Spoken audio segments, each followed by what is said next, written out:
السلام علیکم میرے پیارے لسنر، ویڈیو پلیز اچھی لگے تو اسے لائک لازمی کریں۔ چینل پر نہیں ہیں تو چینل کو سبسکرائب کریں تاکہ نئی ویڈیو کی بروقت نوٹیفیکیشن آپ تک پہنچ سکے۔ جزاک اللہ۔ عاشر کمرے میں دیر تک بیٹھ کر پڑھ رہا تھا۔ پڑھتے پڑھتے اسے اونگ آنے لگی تو منہ دھونے کی گھر سے باتھ روم کی طرف جانے کے لیے کمرے سے نکلا۔ اس کی آنکھیں کھلی کی کھلی رہ گئیں۔ اندر کا منظر قیامت خیز تھا۔ ایسا کیا دیکھ لیا، جانیے۔ صبح ہوئی تو عاشر کی امی اسے اٹھانے کے لیے کمرے کی طرف گئیں۔ عاشر کا آج دوسرا پیپر تھا۔ رات دیر تک پڑھتا رہتا، خوب تیاری میں لگا ہوا تھا تاکہ اول پوزیشن لے سکے، اس لیے راتوں کو دیر تک جا کر تیاری کر رہا تھا۔ عاشر جہاں آرا بیگم نے دروازے پر دستک کے لیے ہاتھ اٹھاتے ہی آواز دی، یہ کیا، دروازہ تو کھلا ہے۔ عاشر کہاں گیا ہوگا؟ واش روم کا دروازہ بھی کھلا ہوا تھا۔ مسجد میں تو پاپا کے ساتھ جاتا ہے اور اس کے پاپا ابھی وضو بنا رہے ہیں، یہ عاشر کہاں چلا گیا؟ جہاں آرا بیگم کے دل میں خیال آیا، خود سے سوال کرتے ہوئے عاشر اسے آوازیں دینے لگیں، مگر عاشر ہوتا تو جواب ملتا۔ عاشر کا کوئی اتا پتہ نہیں تھا، اسے زمین کھا گئی یا آسمان نگل گیا۔ سورج اپنی تمام تر رعنائیوں کے ساتھ جلوہ گر ہو چکا تھا۔ عاشر کے پاپا نماز کی جماعت نکل جانے کے خوف سے بنا عاشر کے چلے گئے تھے۔ اب وہ بھی مسجد سے لوٹ آئے تھے۔ عاشر مسجد میں بھی نہیں تھا۔ گھر والے بھی حیران و پریشان تھے۔ انم بھی بڑبڑا کر اٹھ گئی تھی۔ جہاں بیگم نے اسے جھنجھوڑتے ہوئے نیند سے بیدار کیا تھا، جو ابھی تک لمبی تان کر سو رہی تھی۔ کیا ہوا ماں کے اس طرح جگانے سے، بیدار کرنے پر کیا ہوا کی گردان کرنے لگی۔ وہ عاشر نہیں ہے، جہاں بیگم نے بامشکل کہا۔ الفاظ ان کے حلق میں دب کر رہ گئے تھے، غم سے بولا بھی نہیں جا رہا تھا۔ آنکھوں نے خاموشی توڑ دی تھی اور ساون بھادوں کی طرح برس رہی تھی۔ انم نے عاشر کی گمشدگی کا سنا تو ششدر رہ گئی۔ سبھی گھر والے اپنی اپنی جگہ پریشان تھے۔ عاشر کی گمشدگی کی خبر گھر کی چار دیواری سے نکل کر پورے محلے میں جنگل کی طرح پھیل چکی تھی۔ مسجدوں میں اعلان کروائے گئے۔ عاشر کی ماں جہاں آرا بیگم رو رو کر ہلکان ہو رہی تھی۔ دن کے 10 بج گئے تھے اور عاشر کا کوئی اتا پتہ نہیں تھا۔ اب تو محلے کے ہمدرد بھی عاشر کی تلاش میں شامل ہو گئے تھے۔ آخر عاشر گیا کہاں؟ ہر فرد کو حیرت تھی۔ سلیمان وابٹا میں اعلیٰ عہدے پر فائز تھا۔ ابھی چند ماہ پہلے ان کا ٹرانسفر ملتان سے فیصل آباد ہوا تھا۔ سلیمان کا فیصل آباد تبادلہ ہوا تو فیملی کو بھی ساتھ لے آیا۔ یہاں اس نے مکان خریدا اور رہائش اختیار کر لی۔ سروس کے آخری سال چل رہے تھے، اب اس کا کہیں تبادلہ نہیں ہونا تھا۔ سلیمان کا خاندان 4 افراد پر مشتمل تھا۔ سلیمان، اس کی بیوی جہاں بیگم، سب سے بڑی انم اور انم سے 6 سالہ چھوٹا عاشر، یہی کل کائنات تھی۔ سلیمان کے 2 ہی بچے تھے۔ اللہ تعالیٰ نے اور اولاد سے نہیں نوازا تھا۔ انم کے پیدا ہونے کے چند سال جہاں بیگم بیمار پڑ گئی تھی اور اس دوران اولاد نہ ہو سکی۔ پھر 6 سال بعد بڑی منتوں مرادوں کے بعد عاشر پیدا ہوا۔ اس خوشی میں سلیمان نے آفس میں دوستوں کو شاندار پارٹی بھی دی۔ عاشر کی پیدائش کیا ہوئی، سلیمان کے گھر خوشیوں نے ڈیرے ڈال دیے۔ سلیمان خوش تھا تو جہاں بیگم بھی پیچھے نہیں تھی۔ عاشر کے صدقے واری ہوتی، ماتھے پر ممتا کی محبت سے سرشار ہو کے بوسے دیتی، توتلی زبان میں اس سے باتیں کرتی۔ انم کو بھائی مل گیا تھا، اس کا دل بھی ناچ رہا تھا۔ حتیٰ کہ دور دیوار خوشیوں کی نوید دیتے نظر آتے، ہر سو بہاروں کا راج تھا۔ عاشر کے بعد اللہ تعالیٰ نے سلیمان کو مزید اولاد سے نہ نوازا۔ عاشر کی پیدائش ہسپتال میں ہوئی تھی۔ ڈاکٹروں نے کہہ دیا تھا کہ اب جہاں بیگم کبھی ماں نہیں بن سکے گی۔ سلیمان نے بھی صبر و شکر کر لیا اور رب کی رضا میں راضی ہو گیا۔ یہی ان کا خاندان تھا۔ وقت مست گھوڑے کی طرح اپنی مستی میں دوڑتا رہا۔ انم نے بچپن سے جوانی تک کا سفر کر لیا تھا۔ خوب حسن آیا تھا، بلا کی خوبصورتی تھی۔ قد کاٹ بھی درمیانہ تھا، شباب بھی خوب آیا۔ جہاں بیگم ہر وقت اس کی نظر اتارتی رہتی تھی۔ انم نے میٹرک کر لیا تھا اور ایف اے میں پڑھ رہی تھی۔ عاشر نے جب ہوش سنبھالا تو اسے بھی اسکول میں داخل کرا دیا گیا۔ اب وہ بھی 5ویں میں پڑھ رہا تھا۔ گھر میں کسی چیز کی کمی نہیں تھی۔ سلیمان سرکاری ملازم جو تھا، گھر کی بجلی سرکاری تھی، بل ادا نہیں کرنا پڑتا تھا، اور پھر سرکاری ملازم کی شان ہی کچھ اور ہوتی ہے۔ سلیمان صبح سویرے آفس چلا جاتا، عاشر بھی اسکول چلا جاتا تھا، اور انم ان دنوں کالج نہیں جا رہی تھی، شاید کوئی چھٹیاں چل رہی تھیں۔ جہاں بیگم یوں تو ٹھیک ٹھاک تھی، مگر چند مہینوں سے گھٹنوں کے درد سے دوچار تھیں۔ گھر کا سودا صرف انم کے ذمہ تھا۔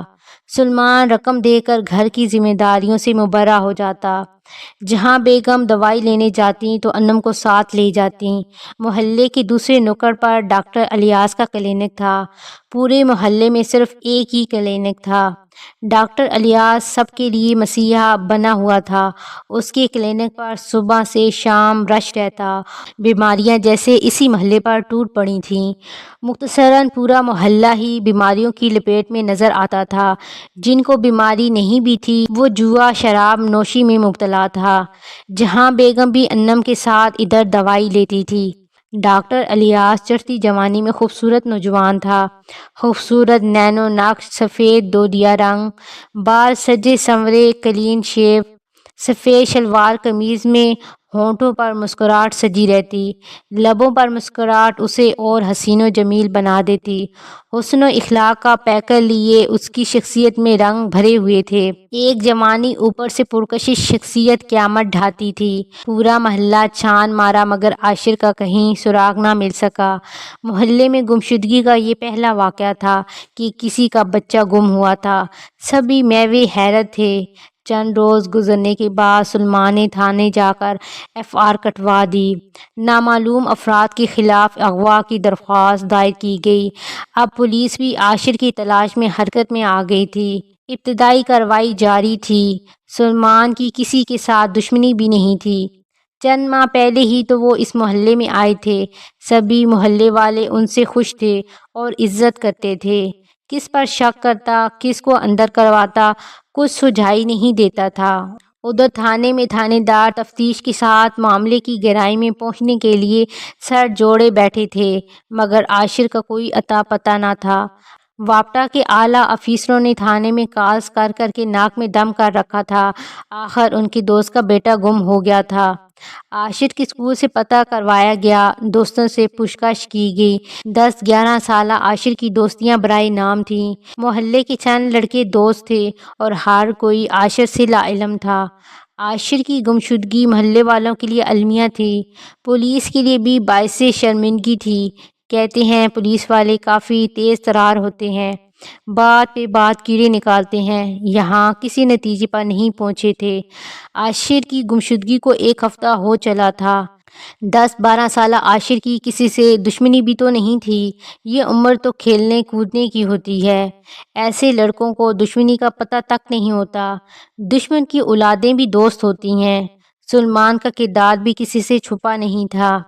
جہاں بیگم چارپائی کی ہو کر رہ گئی تھی، پہلے ہی گھٹنا کام چھوڑ گئے تھے، اب عاشر کی گمشدگی نے ادموا کر دیا تھا۔ انم پر ذمہ داریاں بڑھ گئی تھیں۔ گھر کی دیکھ بھال، ماں کی دوائی اس کی ذمہ داری تھی۔ دن بھر مشین کی طرح کام کرتی رہتی تھی۔ سلیمان شام کو تھکے ہارے آتے تو بستر پر دراز ہو جاتے۔ بڑھاپا چڑھ آیا تھا۔ دن بھر گھر میں کیا کیا ہوتا رہتا، سلیمان لا علم تھا۔ والدین کا اعتماد اولاد کو بگاڑ دیتا ہے۔ اولادیں کیا کیا گل کھلاتی ہیں، خبر نہیں رہتی۔ جب پانی سر کے اوپر سے گزر جاتا ہے تب پچھتائے کچھ نہیں ہوتا سوائے آنسو بہانے کے۔ جہاں آرا بیگم انم کو ساتھ لے کر دوائی لینے جاتی تھیں، اور جب ان کی طبیعت اجازت نہیں دیتی تو انم کو اکیلا بھیج دیتی تھیں۔ جب بھی انم کلینک پر جاتی، ڈاکٹر الیاس کی نظریں اس پر مرکوز، مریضوں کو چیک کرتے، دوائی دیتے نظریں انم پر ہی ہوتیں۔ الیاس کی قاتلانہ نظریں انم کی روح تک میں پیوست ہو جاتیں۔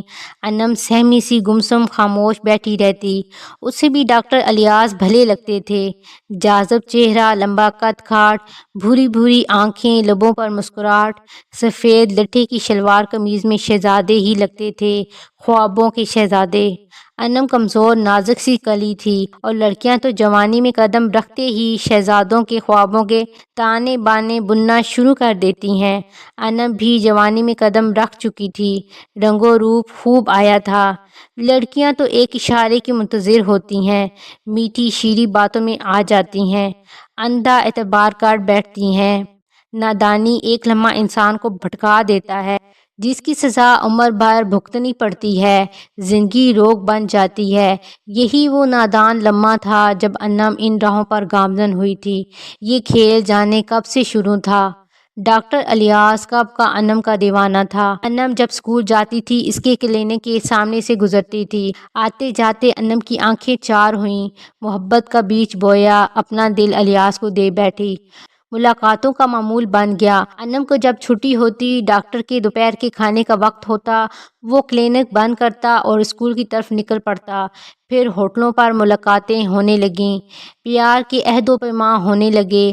انم جب بھی بازار سے سودا صرف لینے آتیں تو ڈاکٹر الیاس کے پاس ضرور آتیں۔ یوں نظروں کی پیاس بجھتی، دل کو قرار آتا۔ انم اور الیاس محبت کی کشتی میں سوار ہو گئے۔ محبت کا بھوت سر چڑھ کر بو رہا تھا، اور کہتے ہیں محبت اندھی ہوتی ہے، کس کو کس سے کس پل ہو جائے کوئی نہیں جانتا۔ اس دوران جہاں بیگم بیمار پڑ گئی اور ڈاکٹر الیاس بہانے سے انم کے گھر آنے لگا۔ جہاں بیگم اسے دعائیں دیتی اور اس کے صدقے واری ہوتی، انم کو کہہ کر اس کے لیے چائے بنواتی، اس کی خاطر تواضع ہوتی۔ یوں انم اور الیاس کو نظروں کی پیاس بجھانے کا وقت مل جاتا، لیکن جو آگ اندر لگی تھی وہ نہ بجھ پاتی۔ من کی آگ میں دونوں جل رہے تھے۔ محبت میں جب شیطانیت انود کر جائے تو محبت محبت نہیں رہتی، ہوس بن جاتی ہے۔ دونوں نوجوان تھے اور ہوس کی آگ میں چور چور تھے۔ پھر ایک دن انہیں موقع مل ہی گیا۔ تنہائی مؤثر آئی اور محبت کا جنازہ اٹھ گیا۔ مسیحا شیطان بن گیا، اور عورت تو ہمیشہ میٹھی زبان کی بھوکی ہوتی ہے۔ ڈاکٹر الیاس، جسے لوگ مسیحا کہتے، نہیں تھکتے تھے۔ سفید لباس میں ملبوس انسان سے شیطان بن گیا۔ ڈاکٹر الیاس اور انم محبت کے نام پر منہ کالا کرتے۔ جس رات دونوں کی ملاقات کرنے کا پروگرام ہوتا، ڈاکٹر الیاس انم کو نیند آور گولیاں دے دیتا اور انم شام کو کھانے میں ملا دیتی۔ کھانا وہ خود ہی بناتی تھی، کوئی خوف و خطر نہیں تھا۔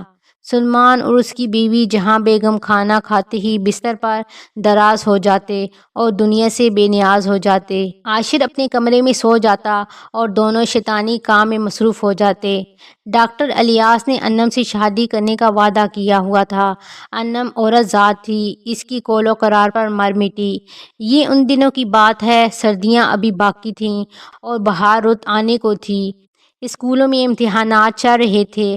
عاشر 5ویں میں تھا، اس کے بورڈ کے پیپر ہونے تھے۔ دن بھر اسکول پڑھتا اور شام کو محلے میں سر اشتیاق سے ٹیوشن لیتا تھا۔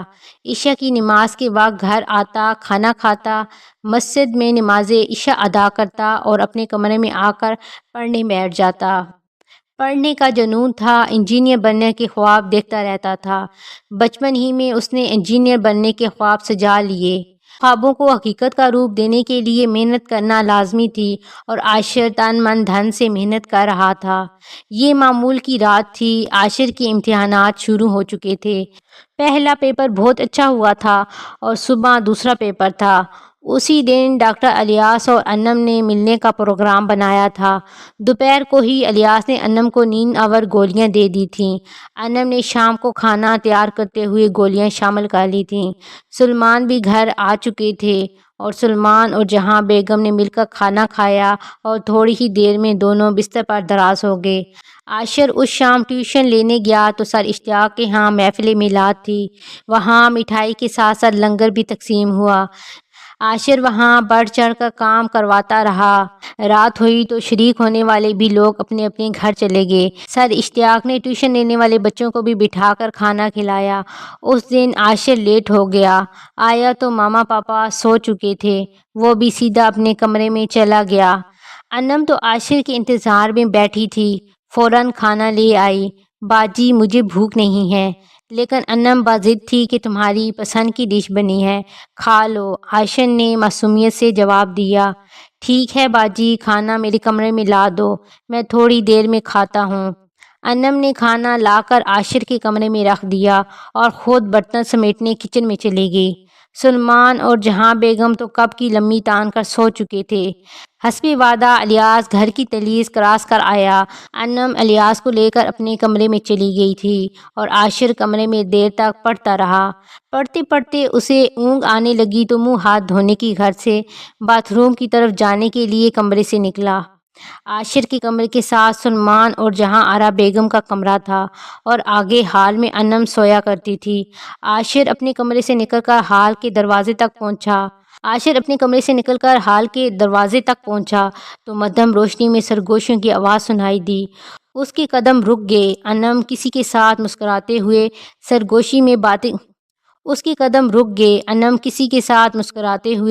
سرگوشی میں باتیں کر رہی تھی۔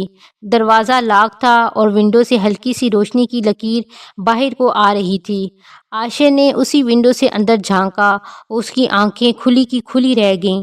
انم کسی لڑکی کے ساتھ شیطانی کھیل کھیل رہی تھی۔ اندر کا منظر قیامت خیز تھا۔ عاشر بچہ تھا مگر سمجھدار تھا۔ اپنی بہن کو کسی لڑکی کے ساتھ آدھی رات اس طرح دیکھ کر اس کے تن من میں آگ بھڑک اٹھی۔ انم، اس نے وہیں سے آواز دی، انم میں ابھی پاپا کو جگاتا ہوں۔ دونوں عاشر کے آ جانے سے حیران ہو گئے۔ ان کو ایسی امید ہرگز نہیں تھی۔ وہ تو کب کے یہ کھیل کامیابی کے ساتھ کھیلتے آئے تھے، لیکن کہتے ہیں نا، کھانا چور ایک نہ ایک دن پکڑا جاتا ہے۔ لمحہ بھر کی غفلت نے ان کے کارنامے سے پردہ اٹھا دیا تھا۔ دونوں اس کے لیے تیار نہیں تھے۔ عاشر نے وہیں سے پاپا کو آواز دی مگر اس کی آواز گم ہو گئی۔ وہ تو نیند آور گولیاں کھا کر سو چکے تھے۔ عاشر کی آواز دیواروں سے ٹکرا کر واپس آ گئی۔ اتنے میں ڈاکٹر الیاس کمرے سے باہر آیا اور عاشر کو اپنے بازوؤں میں قید کر لیا۔ عاشر پرندے کی طرح پھڑپھڑاتا رہا مگر وہ طاقتور ہاتھوں میں قید ہو چکا تھا۔ اہل علاقے کے لیے عاشر کا یوں لاپتہ ہونا باعث تشویش تھا اور پولیس بھی سر توڑ کوششیں کر رہی تھی۔ علاقے کے مشکوک افراد کو گرفتار کر کے پوچھ گچھ جاری تھی۔ محلے میں آنے والے ملنگ، فقیر، بابا لوگوں کو حراست میں لیا گیا تھا۔ بچوں کے اغوا کار کو حالات میں بند کر دیا گیا۔ تفتیشی پوچھ گچھ کر رہا تھا لیکن بیچارے روتے بسوتے دہائیاں دیتے ہوئے کہتے، صاحب ہمیں کیا معلوم، ہم ایسا کیوں کریں گے، ہمارے بھی چھوٹے چھوٹے بچے ہیں۔ کہیں سے کوئی فون کال بھی نہیں آ رہی تھی۔ ہو سکتا ہے عاشر کو کسی نے اغوا کیا ہو۔ اگر کسی نے اغوا کیا ہوتا تو رقم کے مطالبے کے لیے کال کرتا، کسی نہ کسی طرح رابطہ کرتا، کوئی نہ کوئی خبر ملتی۔ 6 دن گزر گئے تھے، کہیں سے کوئی اطلاع نہیں آئی تھی۔ اغوا کار رات کو اغوا کیوں کرتے، وہ بھی گھر سے؟ کیونکہ جس دن عاشر پراسرار طور سے اغوا ہوا تھا اسی شام گھر پہ تھا۔ جہاں بیگم نے پولیس والوں کو بتایا کہ ہاں، سر اشتیاق سے ٹیوشن لینے ضرور گیا تھا، ہم سو گئے تھے، پھر جانے واپس آیا تھا یا نہیں آیا تھا۔ عشاء کی نماز کے بعد اچانک انم بول پڑی۔ تھانے دار سوچوں میں گم تھا اور تفتیشی افیسر دانتوں میں انگلیاں دبائے بیٹھا سوچوں کے نگر میں اس کیس کی کڑیاں سے کڑیاں ملا رہا تھا۔ تمہارا کسی کے ساتھ لڑائی جھگڑا، کوئی تنازع؟ تھانے دار نے پوچھا۔ نہیں، بالکل نہیں، اس بار سلمان نے جواب دیا۔ گھر میں کون کون رہتا ہے؟ دوبارہ سوال کیا گیا۔ میں، میری بیوی جہاں بیگم، میری بیٹی انم اور عاشر، سلمان نے جواب دیا۔ اس دن گھر میں کوئی آیا ہو؟ میرا مطلب کوئی رشتہ دار، کوئی جان پہچان والا؟ نہیں جی، رات 8 بجے تک تو کوئی نہیں آیا تھا، اس بار انم نے جواب دیا۔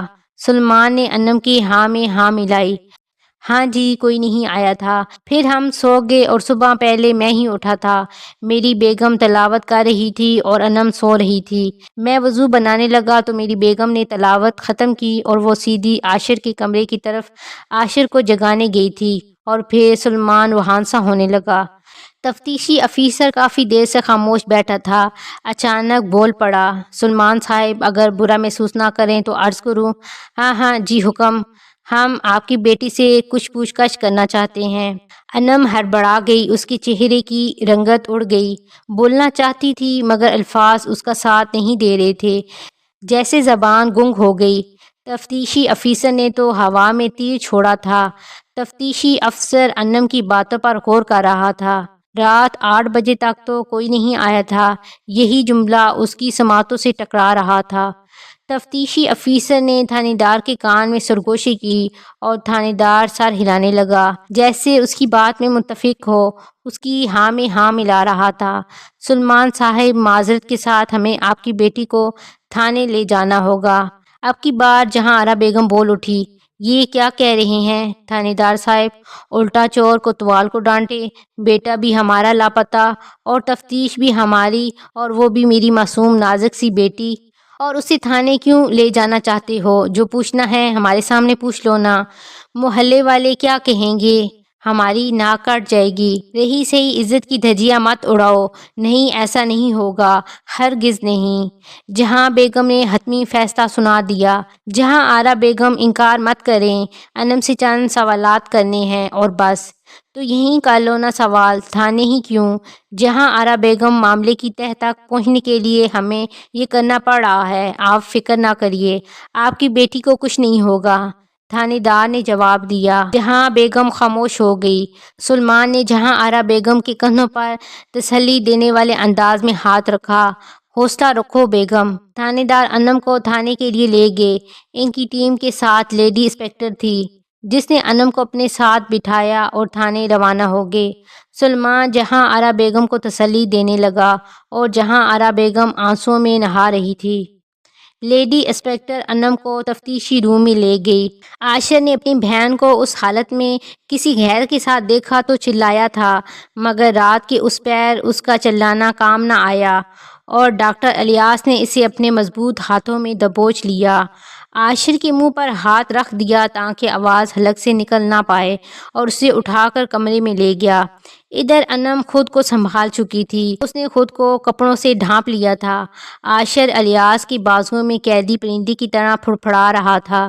کم سن بچہ تھا، کہاں تک مداخلت کرتا، طاقتور ہاتھوں میں معصوم پھول کی طرح دب کر رہ گیا۔ الیاس نے عاشر کو جب بیڈ پر پھینکا تو وہ نیم بے ہوش ہو چکا تھا، اس نے حرکت کرنی بند کر دی تھی۔ الیاس نے مضبوطی سے جو پکڑ رکھا تھا، عاشر کا سانس رک گیا اور لمحوں میں جان کی بازی ہار گیا۔ الیاس نے عاشر کو بیڈ پر لٹایا تو اس نے لمحہ بھر اکھڑے اکھڑے 2-3 سانس لیے اور پھر بے سدھ ہو گیا۔ ہاں، عاشر بے جان ہو گیا تھا۔ انم اور الیاس ایک دوسرے کو دیکھنے لگے۔ شاید وہ اسے ماننا نہیں چاہتے تھے، لیکن اب انہونی ہو ہی گئی تھی۔ دونوں کی ہوائیاں اڑ گئیں اور وہ سب ہو گیا جو ان کے من میں نہیں تھا، یا وہ اس کے لیے تیار نہیں تھے۔ لیکن اب کیا ہوگا، یہی سوال ان کے ذہنوں پر ابھرا اور پھر انسانیت شرمانے لگی۔ دونوں نے اپنا گناہ چھپانے کے لیے بھی جان کو بے جان تو کر دیا، لیکن قیامت خیز منظر وہ تھے جب دونوں نے مل کر بھی جان کے چھوٹے چھوٹے ٹکڑے کیے، اور الیاس رات کی تاریکی میں اس کو دفنانے کے لیے گھر سے نکل گیا اور انم کمرے سے خون کے دھبے صاف کرنے لگی۔ اپنی طرف سے تمام ثبوت مٹا کر بستر جوڑ کر لمبی تان کر سو گئی۔ جانے ایسے شفاق لوگوں کو نیند کیسے آ جاتی ہے؟ کہتے ہیں جب ضمیر مردہ ہو جائے تو آنکھوں پر سیاہ پٹی بن جاتی ہے، پھر اچھائی اور برائی میں تمیز نہیں رہتی۔ ایک شفاق لمحے نے کیا سے کیا کروا دیا تھا، شیطان نے گھر میں آگ لگا دی تھی۔ انم سو گئی اور اس کی آنکھ صبح اس وقت کھلی جب جہاں آرا بیگم نے اسے جھنجھوڑ کر جگایا تھا اور عاشر کی گمشدگی کے بارے میں بتایا، اور وہ اٹھ کے حیرانی کے عالم میں آنکھیں مسلنے لگی۔ الیاس اسی راستے واپس جا رہا تھا جس راہ سے آتا جاتا تھا۔ راستے میں محلے کے مالک صاحب کا باڑا آتا تھا۔ اس نے کافی بھینسیں رکھی ہوئی تھیں اور پورے محلے کا دودھ یہاں سے جاتا تھا۔ مالک صاحب نے باڑے کے باہر 2 کنال کے رقبے میں جانوروں کا گوبر اکٹھا کروایا ہوا تھا۔ 2 کنال میں گوبر ہی گوبر تھا۔ الیاس کو اپنے کلینک جاتے ہوئے عاشر کو ٹھکانے لگانے کا بہترین موقع یہی لگا۔ الیاس نے رات کی تاریکی میں گوبر میں گہرا گڑھا کھودا اور اس میں دفنا دیا۔ اپنی طرف سے تسلی کرتے ہوئے کلینک کی طرف چلا گیا۔ انم تفتیشی روم میں گئی تو اس کے 14 طبق روشن ہو گئے اور کہتے ہیں عورت کتنی ہی مضبوط کیوں نہ ہو اپنے سینے میں راز نہیں چھپا سکتی، عورت اس معاملے میں کمزور ٹھہری ہے۔ اور پھر یہ خبر صبح جنگل میں آگ کی طرح پھیل چکی تھی۔ انم نے تو ابھی دنیا دیکھی ہی نہیں تھی، پہلے ہی دھمکی میں سب کچھ اگل دیا۔ تفتیشی افیسر کے ساتھ تھانے دار حیران و پریشان بیٹھا تھا۔ کوئی اس طرح شفاف قتل بھی کر سکتا ہے؟ انم نے ساری کہانی سنا دی اور اب پھوٹ پھوٹ کر رو رہی تھی۔ اب پچھتائے کیا ہو جب چڑیاں چگ گئیں کھیت۔ اسی شام رات کے اندھیرے میں ڈاکٹر الیاس کو کلینک سے گرفتار کر لیا گیا۔ وہ کہیں روپوش نہیں ہوا تھا۔ اگر وہ فرار ہو جاتا تو لوگ شک کرتے، یہی سوچ کر معاملے کے ٹھنڈے ہونے کا انتظار کر رہے تھے۔ قتل زیادہ دیر نہیں چھپ سکتا، سو الیاس کے ساتھ بھی ایسا ہی ہوا۔ تھانے میں الیاس کی شترول ہوئی تو اس نے بھی زبان کھول دی۔ صبح ہوتے ہی الیاس اسی گوبر کے ڈھیر پر لے گیا جہاں عاشر کو دفن کیا تھا۔ عاشر کے قتل کی خبریں پورے محلے میں پھیل گئیں اور محلے والے آگ بگولا ہو گئے، اپنے مسیحا کو پتھروں سے مارنے پر تل گئے۔ تھانے دار کی ہمت تھی جس نے ان پر قابو پایا اور الیاس کو تھانے لے جانے میں کامیاب ہو گیا۔ عاشر کے بقایا جات کو نہلا کر جنازے کے لیے منو مٹی تلے دفن کر دیا گیا۔ جہاں آرا نے عاشر کے بے رحمانہ قتل کے بارے میں سنا تو وہیں ڈھیر ہوئی۔ شاید ہارٹ اٹیک ہوا تھا۔ ایک ماں ایسی خبر کب برداشت کر سکتی تھی؟ اور سلمان دیواروں سے سر ٹکرا ٹکرا کر دماغی توازن کھو بیٹھا۔ ہوس کی آگ نے خوشیوں بھرے گھر کو جلا کر بھسم کر ڈالا تھا۔ خوشیاں لٹ گئی تھیں اور گھر اپنے ہی مکینوں سے برباد ہو گیا تھا۔ اب وہ گھر ویران کھنڈر بن چکا تھا۔ کہتے ہیں جب انسان گناہ پہ گناہ کرتا جائے تو سوچنے سمجھنے کی صلاحیت کھو دیتا ہے، انسان اندھا ہو جاتا ہے، عقل سے عاری۔ یہی کچھ انم کے ساتھ بھی ہوا تھا۔ اب الیاس اور انم جیل کی کال کوٹری میں زندگی کے بقایا ایام گزار رہے ہیں، پچھتاوے کی آگ میں روز جلتے روز مرتے ہیں، مرنا چاہتے ہیں مگر موت نہیں آتی۔ شاید رب رحمان دنیا میں ہی سزا دینا چاہتا ہے۔ ایسا شفاف قتل لوگ بھول نہیں پائے اور شاید رہتی دنیا تک دنیا ایسے مکروہ چہروں کو یاد رکھے۔